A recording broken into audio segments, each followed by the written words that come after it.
গ্রামে ১০০ বিঘা জমি থাকার চেয়েও শহরে এক টুকরা ভাড়া বাড়িতে থাকা অনেক আরামদায়ক, অনেক শান্তির, অনেক সম্মানজনক। এখানে বেশিরভাগ মানুষ এতই টক্সিক যে তারা তাদের ব্যক্তিগত জীবনের চেয়েও আপনার জীবন নিয়ে বেশি চিন্তিত।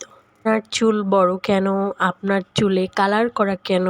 আপনার অনার্সে পড়া মেয়ের এখনও বিয়ে দেননি কেন? বয়স ২৫ পেরিয়ে গেলেও এখনও আপনার জব হয়নি কেন?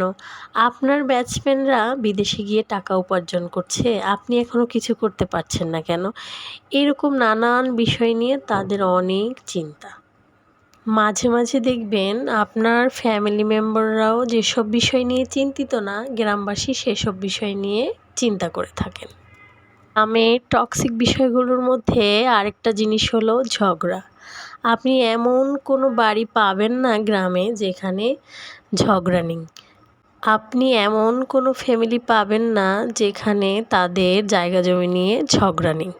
প্রত্যক্ষ বা পরোক্ষভাবে যে কোনোভাবেই একজন আরেকজনের সাথে জায়গা জমি নিয়ে হয়তোবা অন্য কিছু নিয়ে ঝগড়া লেগেই থাকে।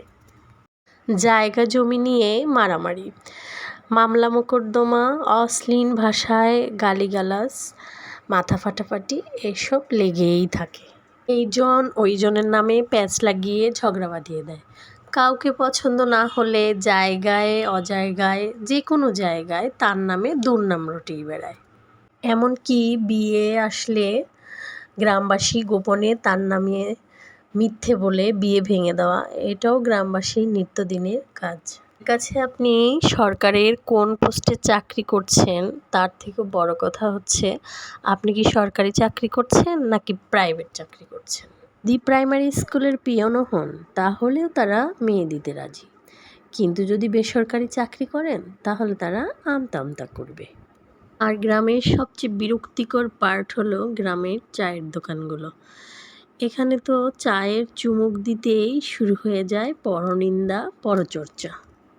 এখানে কার বোর বাচ্চা হচ্ছে না, কার বউ প্রেগনেন্ট, এসব দিয়ে শুরু করে রাজনৈতিক, অর্থনৈতিক, খেলাধুলা কোনো অংশই বাদ পড়ে না। দেশের কোথায় কি হচ্ছে সব বিষয় নিয়ে চায়ের দোকানগুলোতে আলোচনা হয়। কোনো বিষয়ই বাকি থাকে না। এর বেশিরভাগই থাকে আবার গুজব।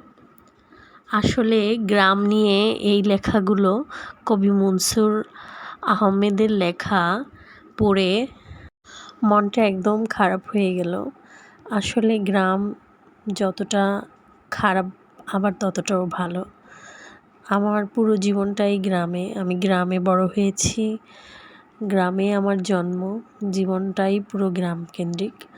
তো গ্রাম নিয়ে হয়তোবা কারো কারো অনেক খারাপ অভিজ্ঞতা আছে, ভালো আছে। সবখানেই যেরকম ভালোর মধ্যে খারাপ আছে, আবার খারাপের মধ্যেও ভালো আছে, ঠিক সেরকমই।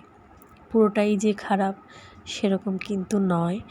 গ্রামে যতটা বন্ধু সুলভ আচরণ আপনি পাবেন শহরে কোথাও কিন্তু এটা আপনি পাবেন না।